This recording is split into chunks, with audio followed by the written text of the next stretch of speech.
Jacqueline?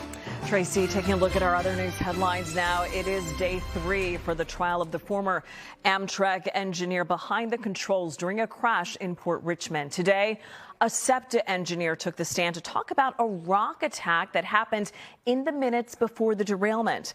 NBC 10's Johnny Archer has been covering this trial and joins us now with exactly what happened today. Johnny.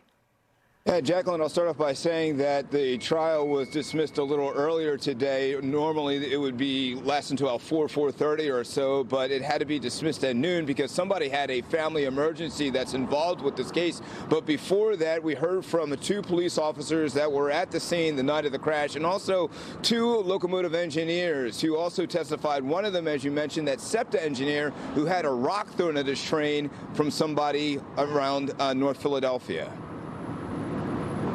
This is the broken window of the SEPTA train Curtis Parrish was operating on May 12, 2015. His train hit by a rock several minutes before Amtrak train 188 would pass him while he was stopped because of the emergency.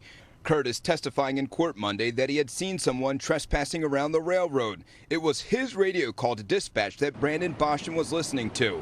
Boston was the Amtrak engineer driving train 188 that derailed at the Frankfort Junction curve while going twice the speed limit. The crash killed 8 people and injured more than 200 back in 2015.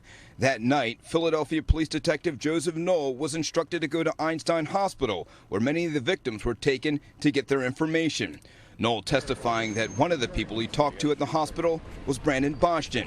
The detective says Boston asked him, "Am I in New York?" The detective responding, "No, you're in Philadelphia."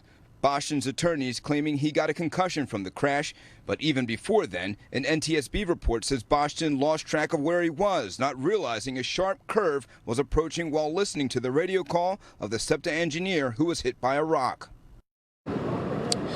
So the prosecution also asking that SEPTA engineer about a safety feature that's on that train that would help stop that train in the event that the engineer became incapacitated.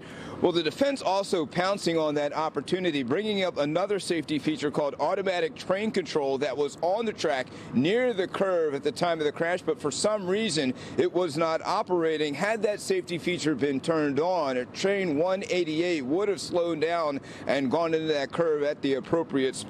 Now, the defense plans to bring this up later on in the trial. It's something that the prosecution tried to have thrown out. We're live in Center City. I'm Johnny Archer, NBC 10 News. Thank you for the latest on this abbreviated day of the trial. Johnny, thank you. Tracy.